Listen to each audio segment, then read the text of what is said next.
महर्षि वाल्मीकि ने विचित्र पद और अर्थ से युक्त इस काव्य का रचना रामचंद्र के राज्यकाल में की थी। इसमें उत्तरकांड समेत 7 कांड, 500 सर्ग और 24,000 श्लोक हैं।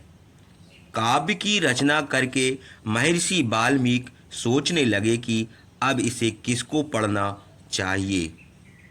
उसी समय मुनि वेशधारी कुश और लव दोनों राजकुमारों ने आकर महर्षि को प्रणाम किया।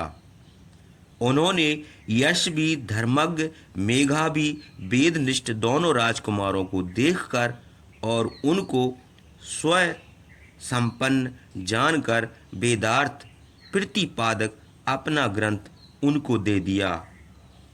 वाल्मीकि जी ने इस काव्य में रामचंद्र और सीता का इतिहास तथा रावण के वध का वृतांत लिखा है।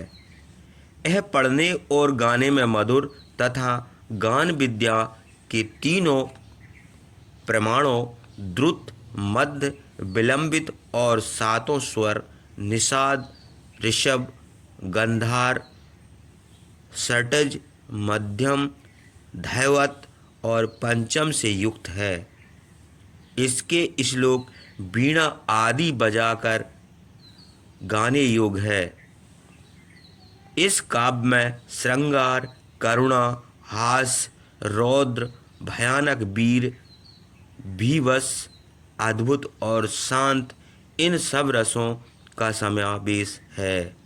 कुश और लव दोनों राजकुमारों ने इस उत्तम काव्य को कंठग्रह कर लिया था। वे दोनों भाई गान विद्या में निपुण, ताल और स्वर को जानकर गंधर्वों के समान सुंदर रूप और लक्षणों से युक्त, मधुरभाषी और रामचंद्र के अनुरूप थे। ऋषियों, ब्राह्मण और साधुओं के समाज में दोनों भाई इस काव्य को गाया करते थे।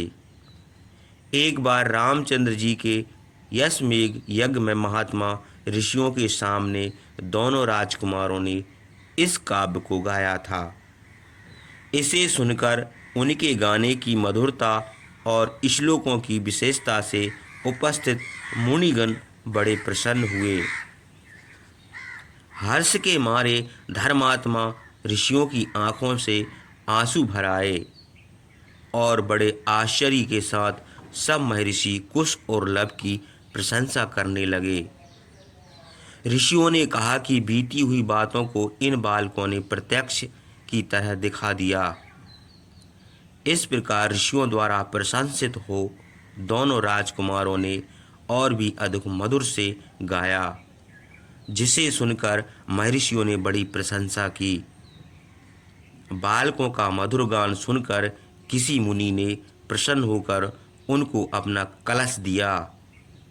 किसी ने अपना बतकल, किसी ने मृगचरम, किसी ने यवोपवीत, किसी ने कमंडलु, किसी ने मौजी, किसी ने वृषि नाम का आसन, किसी ने कौपीन, किसी ने कुठार, किसी ने गेरू का रंगा हुआ वस्त्र, किसी ने चीर, किसी ने जटाबंधन, किसी ने यज्ञ करने का पात्र, किसी ने लकड़ी बांधने की रस्सी, किसी ने यज्ञ करने का काष्ठ, किसी ने गूलर की वृषि और किसी ने आशीर्वाद दिया। सब ऋषियों ने प्रसन्न होकर वरदान दिया कि तुम्हारी आयु बढ़े। उसके बाद सब महर्षि इस काव्य की प्रशंसा करते हुए कहने लगे कि वाल्मीकि जी ने बड़ी अद्भुत रचना की है। अब इस ग्रंथ के आधार से कवियों को कविता करने की युक्ति आ जाएगी। इस ग्रंथ में कोई दोष नहीं है और यह यथाक्रम समाप्त हुआ। ग्रंथ की प्रशंसा करके महर्षिगण फिर कुश और लव की बड़ाई करने लगे। गाने में चतुर बालकों, तुमने बड़ा मनोहर, पुष्टिजनक और आयु बढ़ाने वाला गीत गाया है। इसके बाद वे दोनों भाई रामायण के श्लोक गाते हुए राजमार्ग से निकले और उनको रामचंद्र जी ने देखा।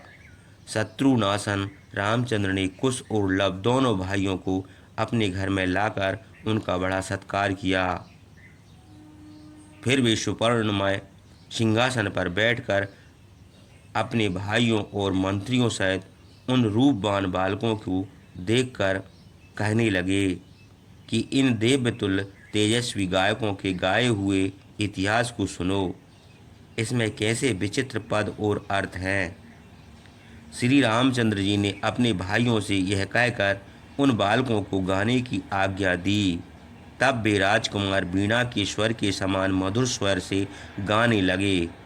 उसे सुनकर सभासदों सहित श्री रामचंद्र जी को बड़ी प्रसन्नता हुई। वे कहने लगे कि राज लक्षणों से युक्त मुनि भेषधारी इन बालकों द्वारा गाया हुआ सीता का चरित्र सुनकर उनके वियोग से दुखित होने पर भी मेरा मन प्रसन्न हो गया है। फिर रामचंद्र की आज्ञा से दोनों भाइयों ने मार्ग विधान गाने की एक विधि के अनुसार गाकर सबको मोहित कर दिया। यह संपूर्ण पृथ्वी प्रजापति मनु से लेकर उन्हीं के वंशज विजयी राजाओं के अधिकार में चली आती है। उन्हीं के वंश में राजा सगर हुए थे, जिनके 60,000 पुत्रों ने समुद्र खोदा था और इसी से समुद्र का नाम सागर है। इसी वंश में राजा भागीरथ हुए थे, जो इस पृथ्वी को पवित्र करने के लिए गंगा जी को लाए। उन्हीं महात्मा इक्ष्वाकु आदि राजाओं के वंशज रामचंद्र के विषय में इस प्रसिद्ध श्रेष्ठ रामायण की रचना हुई है। धर्म, अर्थ और काम से युक्त श्रद्धा के साथ सुनने योग्य रामचंद्र के चरित्र का आधोपांत वर्णन करूँगा। सरयू नदी के किनारे धन धान से परिपूर्ण कौशल नाम का एक प्रसिद्ध समृद्धशाली देश है।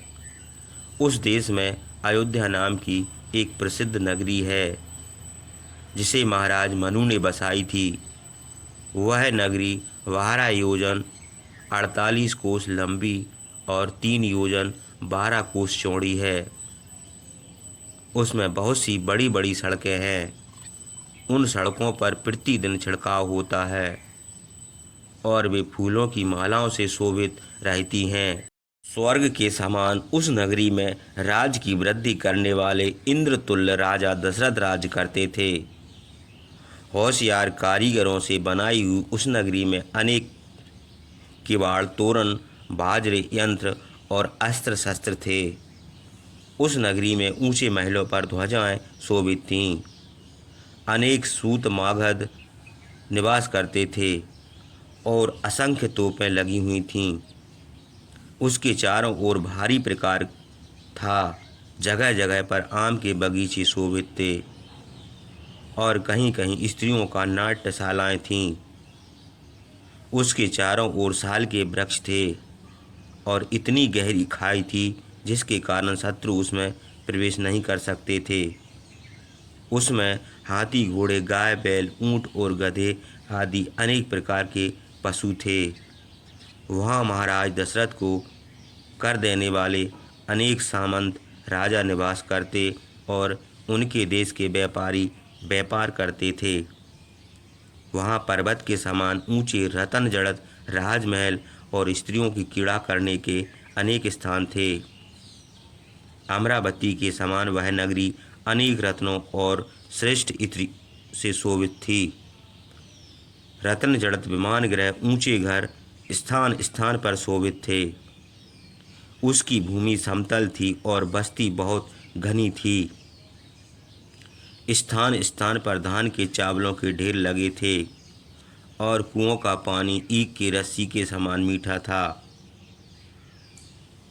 नगाड़े, मृदंग, बीना और पाणव आदि बाजे जगह जगह बजते थे। संसार में उसके समान श्रेष्ठ नगरी दूसरी कोई नहीं थी। उस नगरी में तपस्या के प्रभाव से सिद्ध होकर स्वर्ग को गए हुए पुरुषों के विमान के समान दिव्य घर बने हुए थे और उनमें श्रेष्ठ मनुष्य निवास करते थे। महाराज दशरथ ने उस नगरी में हजारों महारथी वीर बसाए थे, जो शब्द वेदी बाण चलाते और असहाय तथा भगते हुए मनुष्य को कभी नहीं मारते थे। वे अस्त्र विद्या में निपुण और ऐसे फुर्तीले थे कि गरजते हुए सिंह, बाघ और बारह आदि जंगली पशुओं को तीक्ष्ण शास्त्र और अपने बाहुबल से मार डालते थे। उस नगरी में अग्निहोत्र करने वाले गुणवान वेद वेदांग के परमगत महर्षियों के तुल्य महात्मा सत्यवादी हजारों ब्राह्मण और ऋषि निवास करते थे।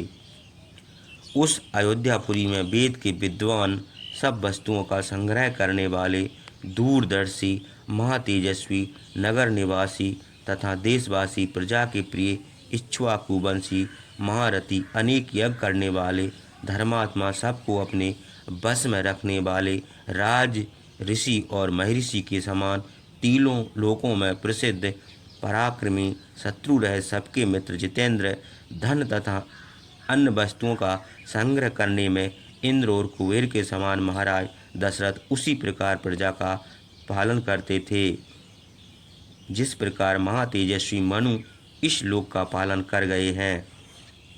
धर्म और अर्थ काम का पालन करने वाले सत्य प्रतिज्ञ राजा दशरथ उस श्रेष्ठ पुरी की रक्षा वैसे ही करते थे जैसे इंद्र अमरावती की रक्षा करते हैं। उस श्रेष्ठ नगरी में धर्मात्मा बहुश्रुत, जिसने अनेक शास्त्र सुने हों, अपने घन में संतुष्ट, निर्लोभ, प्रसन्न चित्त, सत्यवादी मनुष्य निवास करते थे। कोई मनुष्य ऐसा नहीं था जिसके पास पर्याप्त धन धान न हो, और कोई कुटुंब ऐसा नहीं था जिसके मनोरथ पूरे न होते हों, और जिसके पास गाय, बैल, घोड़ा और धन धान की कमी हो। कामी, लोभी, नृशंस, मूर्ख और नास्तिक मनुष्य तो अयोध्या में देखने को भी नहीं मिलता था। स्त्री पुरुष सब मनुष्य धर्मात्मा, संयमी, प्रसन्नचित्त, सुशील, सदाचारी और महर्षियों के समान शुद्ध थे। कोई मनुष्य ऐसा नहीं था जो कुंडल, मुकुट और माला ना पहने हो, जिसे सुख की कमी हो, जो चंदन, कुंकुम और कस्तूरी आदि सुगंध न लगाता हो। अयोध्यापुरी में ऐसा एक भी मनुष्य नहीं था जिसे उत्तम भोजन ना मिलता हो, जो अन्न का दान ना करता हो, जो गले और हाथी से सुवर्ण के आभूषण ना पहने हो, और जिसका अंतकरण शुद्ध ना हो। वहाँ के निवासी सब मनुष्य अग्निहोत्र और यज्ञ करते थे। क्षुद्र, चोर और वर्णशंकर कोई भी नहीं था। सब ब्राह्मण अपने धर्म का पालन करने वाले, जितेंद्रिय, दानी और अध्ययनशील थे तथा दान लेने में संकोच करते थे। नास्तिक, मिथ्यावादी, शास्त्र के विषय का अनभिज्ञ, दूसरों की निंदा करने वाले, असमर्थ, मूर्ख, वेदांग का ना जानने वाला, व्रतहीन, दान न करने वाला, दीन, पागल और व्यथित कोई मनुष्य नहीं था।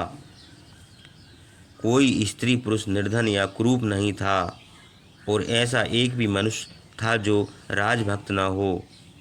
चारों वर्णों के मनुष्य देवता और अतिथि की पूजा करते थे। सभी मनुष्य कृतज्ञ, दानी, बलवान और दीर्घायु, धर्मात्मा और सत्यवादी थे। कोई गृहस्थ ऐसा नहीं था जिसके स्त्री, पुत्र और पौत्र न हों। क्षत्रिय ब्राह्मणों का वेश, क्षत्रिय और शूद्र तीनों वर्णों का सम्मान करते थे। राजा दशरथ उसी प्रकार उस पुरी का पालन करते थे जिस प्रकार पहले महाराज मनु कर गए हैं। जैसे पहाड़ की गुफाओं में सिंह रहते हैं, वैसे ही अयोध्यापुरी में अग्नितुल्य तेजस्वी, शत्रुओं द्वारा अपना पराभव न सह सकने वाले, सफल स्वभाव, अस्त्र विद्या में निपुण शूरवीर निवास करते थे। वहाँ कंबोज, वाहिक, बानाऊ और सिंधु देश में उत्पन्न श्रेष्ठ घोड़ा तथा विंध्याचल और हिमालय पर्वत पर उत्पन्न पर्वत के समान ऊंचे, बलवान मत वाले हाथी, ऐरावत, पुंडरीक, अंजन और वामन कुल में उत्पन्न हाथी, भद्र, मद और मृग जाति के हाथी भद्र, मंद्र और मृग इन तीनों जातियों की मिली हुई जाति के हाथी और भद्र मृग मृग मंद्र इन दो जातियों की मिली हुई हाथी थे। इस प्रकार अयोध्यापुरी का बाहरी भाग 2 योजन और बढ़ गया था। उसका अयोध्या नाम सार्थक था, क्योंकि कोई शत्रु वहाँ युद्ध के लिए नहीं आ सकता। महातेजस्वी राजा दशरथ शत्रुओं को परास्त करके नक्षत्रों में चंद्रमा के समान शोभित होकर उस नगरी का शासन करते थे। अपने नाम को सार्थक करने वाली मजबूत फाटक और अर्गला से सुरक्षित विचित्र घरों से शोभित हजारों मनुष्य का निवास स्थान उस अयोध्यापुरी में इंद्रतुल्य राजा दशरथ राज करते थे।